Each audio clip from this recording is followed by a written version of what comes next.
Bienvenidos a este video, somos el grupo 8 en la clase Topografía 2 y vamos a hablar sobre movimiento de tierra, el banco de préstamo y terrazas de construcción.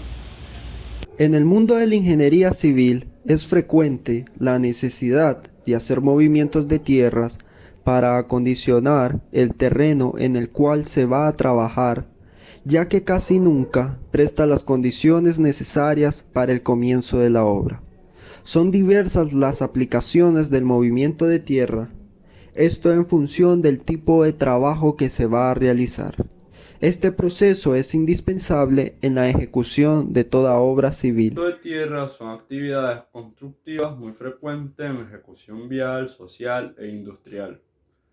Los movimientos de tierra tienen varias etapas, las excavaciones, los despejes, los desbroces y los replanteos.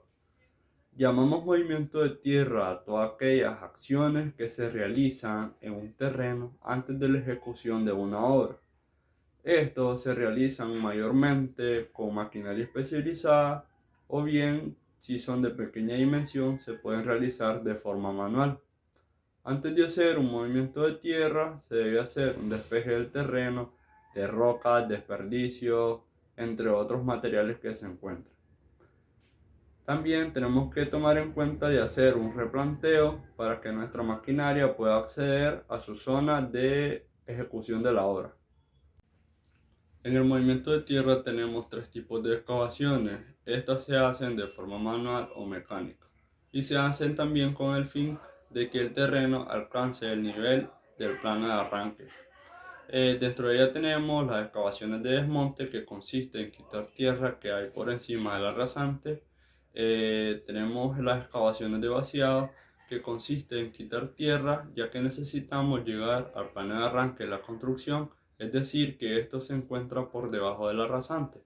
Y también tenemos el terraplenado, que es lo contrario de las excavaciones de vaciado. Este consiste en poner tierra u otros materiales para que el terreno alcance el nivel del plano de arranque.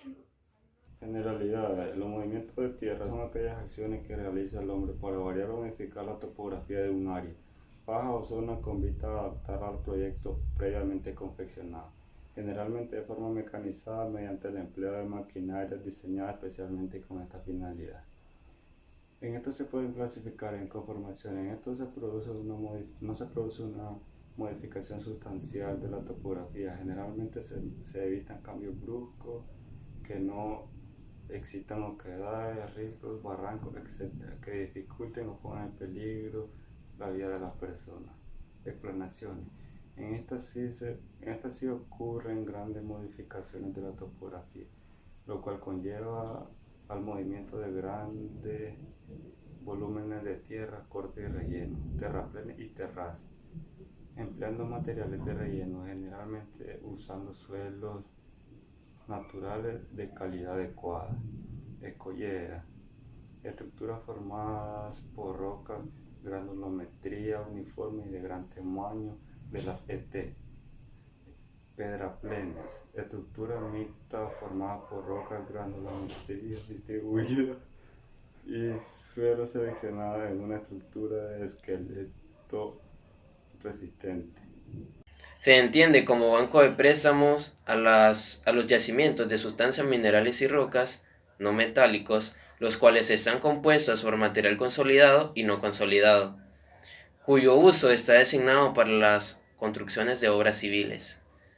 Por otra parte, debemos recordar que el banco de préstamo donde se está extrayendo X material debe estar lo más cercano a la obra.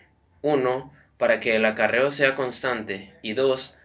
Para que se utilice el menor número de camiones, lo cual reduciría el costo de la construcción llevada a cabo. En conclusión, los materiales o agregados que conforman a un banco de préstamo son los volúmenes adicionales a los volúmenes de las excavaciones y explanaciones. Muchas gracias.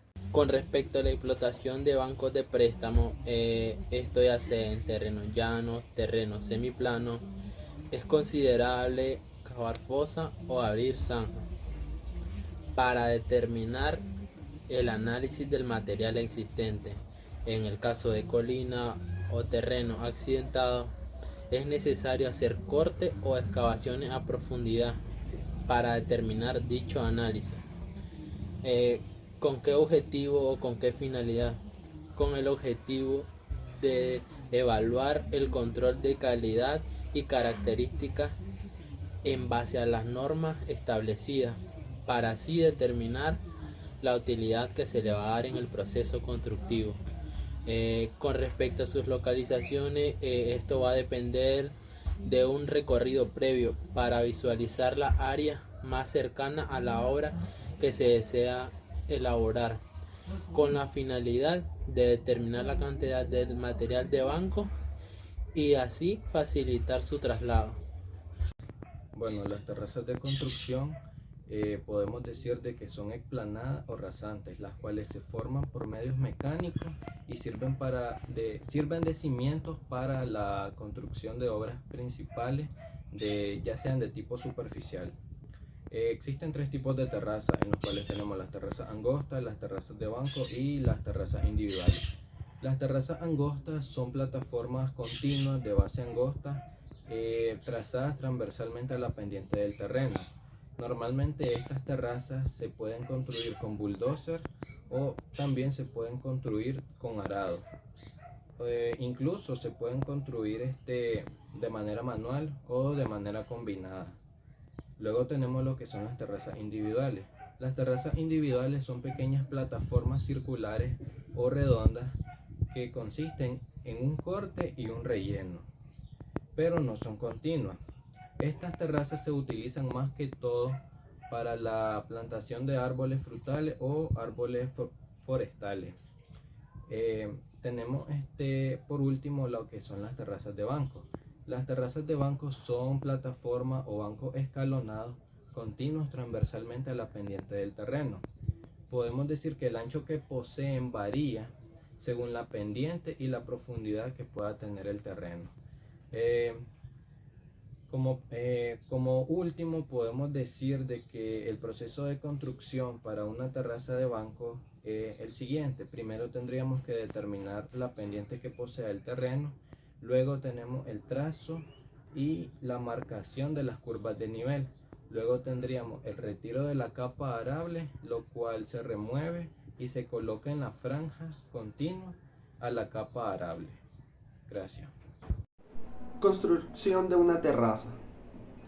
Para la construcción de una terraza iniciamos marcando las curvas de nivel en la parte alta de la ladera. También marcamos el límite de la excavación de acuerdo a las especificaciones y determinamos el ancho total de la terraza. Luego procedemos a colocar una estaca arriba de la curva a la distancia que corresponde, que va a ser a la mitad del ancho total, y colocamos otra estaca a la misma distancia pero por debajo de la línea. Se inicia la excavación removiendo la tierra de las líneas centrales y regándola en la parte inferior del cuadro que está formado por las cuerdas, para así conformar nuestro relleno. Debe tenerse en cuenta en no excavar por debajo de la línea central. Este relleno debe compactarse bien después de cada nueva capa de tierra de 3 a 5 centímetros de tierra suelta, y se continuará con la operación hasta que el corte alcance el ancho de la plataforma. Una vez alcanzado el ancho de la plataforma, se debe hacer un corte inclinado al talud superior, empezando desde la parte superior hasta el fondo de la plataforma. El corte del talud debe realizarse en la parte superior de la terraza, dándole una inclinación al terreno para disminuir la erosión.